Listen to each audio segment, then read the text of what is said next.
All right, so I am headed out from Brownie's Hostel, where I stayed for the last time last night. Tonight I plan on camping, so in order to do that, you have to get to a spot really early. They're all first come, first serve, and they fill up like in the mornings.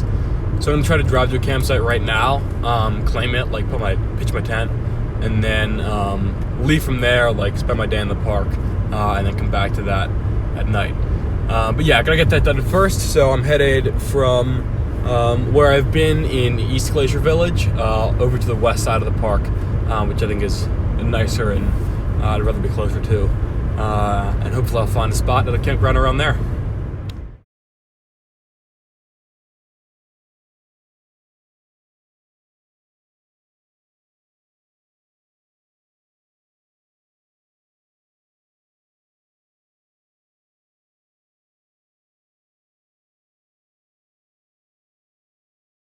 I'm with the absolute hell, which is why I'm just recording this. I got up early in the morning and left my hostel in East Glacier Village, headed out towards the west side of the park. I got about 4 miles down the road when I realized I left something at the hostel, and so I wanted to turn around and go back and get it, and I was on, just like one lane each way, and I went to turn left into this little pull-off driveway area so I could turn around. And when I went to turn, the guy behind me tried to pass me for whatever reason.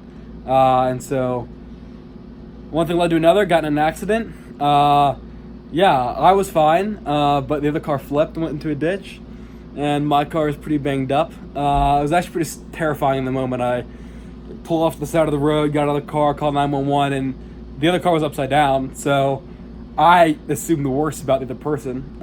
He ended up being fine, even though he was like 82. Actually 82, because I had his date of birth from the insurance information.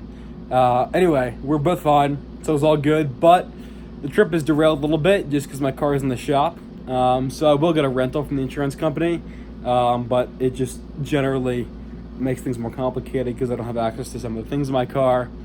Anyway, yeah, that was a whole train wreck because a tow truck took me into Browning and then took me forever to get out of there into Kalispell, which is where I am now at a Travelodge that I paid way too much for. Yeah, went out to this little saloon in Kalispell and hung out for the evening. And I'm going to call it a night here in my Travelodge on what is by far the worst day of the trip so far. My rental's being brought up over here tomorrow. And so we'll kind of take things day by day. I'm not going to camp in Glacier anymore. I'm just going to go to Airbnb Missoula tomorrow night, and then I'll be in a hostel in Missoula the following night, and then my mom flies in to Kalispell. So I'm just kind of hanging out. I'll try and get in one more day of hiking in Glacier, and then spend some time in wet fishing back in Missoula. But we'll see. I'm kind of trying to adjust and adapt as I find things out, and as I learn how long my car's going to be in the shop. If it's more than a few days, it can really be a problem. So, yep, we'll play it by ear.